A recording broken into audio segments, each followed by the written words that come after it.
Ketika Riko mengetahui rumahnya terbakar, Riko ini sempat berteriak minta tolong. Rumah seorang wartawan dibakar oknum yang tidak dikenal setelah memberitakan tentang perihal judi. Dan naasnya bukan hanya dia saja, tetapi anak cucu beserta istrinya meninggal dunia sebab kebakaran ini. Oleh sebab itu jelas hal ini membuat semua orang jadi geger, terutama orang yang berada di lingkungan tersebut. Dikarenakan sebelum kejadian dia ini sempat meliput tentang judi tersebut dan juga meliput lokasi tempat peredaran narkotika yang berada di daerah Karo, Sumatera Utara. Nah, akibat dari kejadian ini banyak spekulasi liar di antara masyarakat yang menduga kalau rumah wartawan ini memang sengaja dibakar oleh seseorang gara-gara dia melakukan investigasi terhadap pemberitaan judi dan narkotika tersebut. Intimidasi yang didapatkan oleh wartawan ini dianggap masyarakat bukanlah suatu hal yang tabu lagi, karena memang sebagian masyarakat berpikiran kalau berbicara seputar judi online lalu narkotika, udah pasti backingannya besar, kuat, dan taruhannya adalah nyawa. Hal ini terbukti dikarenakan kasus seperti ini. Gimana kronologinya? Tanpa basa-basi mari kita bahas. Nama dari wartawan ini adalah Riko Sempurna Pasaribu. Dia ini merupakan seorang wartawan dari Tribata TV. Dia tinggal di Jalan Nambung Surbakti, Kecamatan Kabanjahe, Kabupaten Karo, Sumatera Utara. Ternyata setelah diselidiki, 3 hari berturut-turut sebelum rumah Riko dibakar, dia pernah menulis 3 buah berita tentang sebuah lokasi perjudian yang di-backing oleh oknum aparat TNI yang ada di Kabupaten Karo. Nah, kalian bisa lihat, cek langsung pemberitaannya yang dibagikan oleh Riko Sempurna Pasaribu. Berita pertama yang ditulis Riko berjudul "Meresahkan Warga.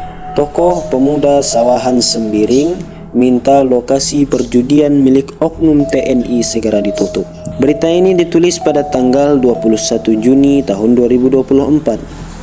Lalu tidak lama kemudian dilanjutkan dengan pemberitaan yang kedua berjudul "Lokasi perjudian di Jalan Kapten Bom Ginting ternyata milik oknum TNI berpangkat Koptu, anggota Batalion 125 Simbisa." Berita ini ditulis oleh Riko pada tanggal 22 Juni 2024. Jelas ya di pemberitaannya. Dikatakan jelas oleh Riko dalam pemberitaannya di tanggal 22 Juni, Riko ini menulis nama lengkap dari oknum TNI yang dimaksud. Akan tetapi Riko tidak ada konfirmasi kepada si yang bersangkutan, tidak memakai nama samaran atau inisial. Jadi si Riko ini main gas aja. Jadi si Riko ini memang mental baja ini, nggak mandang bulu. Nah, hal itu kemungkinan besar membuat si oknum TNI menjadi tersinggung. Dan berita terakhir yang diberitakan oleh Riko berjudul "Oknum TNI Bandar Judi. Polres Karo ibarat makan buah si malakama, disentuh gatal, nggak disentuh semakin menjamur." Berita ini ditulis oleh Riko pada tanggal 23 Juni tahun 2024. Nah, itulah berita yang ditulis oleh Riko sebelum rumahnya kebakaran. Kemudian menurut kerabat Riko ini pernah bercerita, yaitu dia pernah mendapatkan ancaman dari seseorang selama dia melakukan investigasi mengenai lokasi perjudian yang belakangan diketahui melibatkan oknum TNI. Sehingga di saat itu Riko memutuskan untuk menginap di kantor Polres Karo bersama dengan istri dan juga anaknya. Tujuannya adalah untuk mencari perlindungan.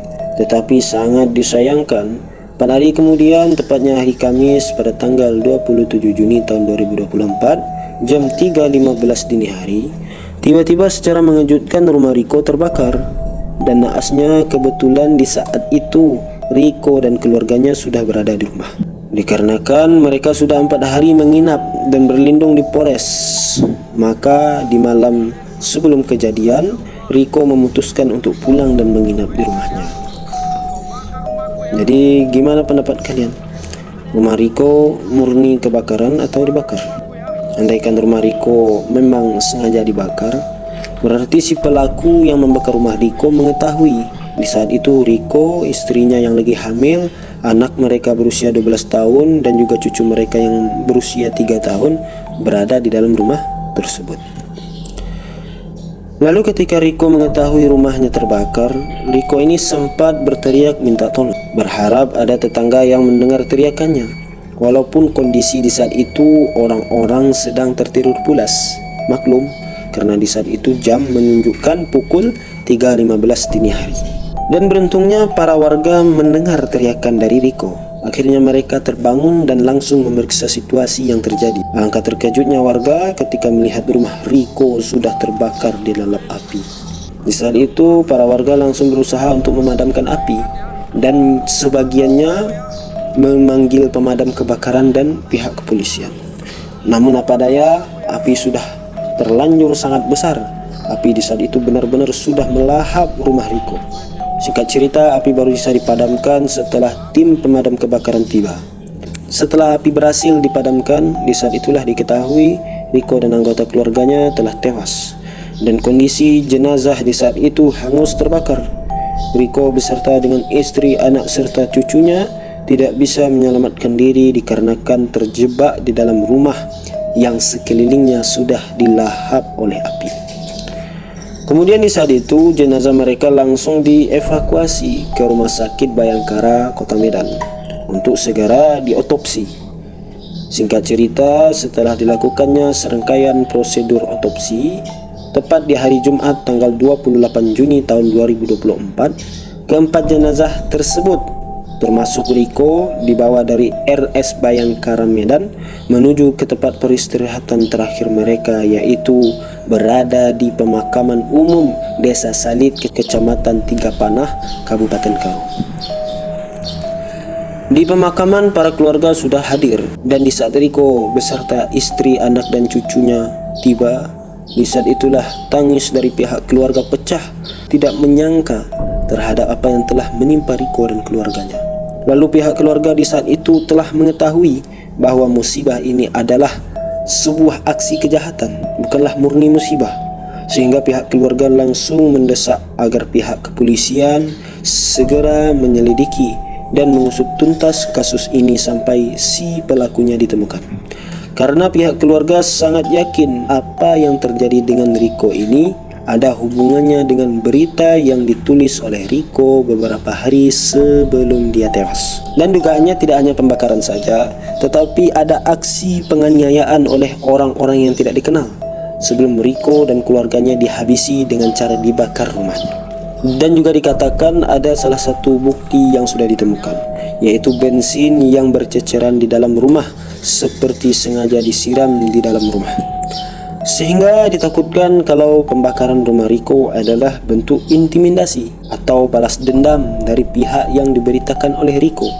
Dengan kata lain, berarti si pemilik usaha judi itu tidak senang dengan pemberitaan Riko, sehingga mereka tega menghabisi Riko beserta keluarganya dengan cara yang benar kejam. Jadi begitulah, kalau orang telah cinta dunia, mengagungkan dunia, terlalu ambisi dengan dunia, maka semua cara dihalalkan. Halal haram hantam.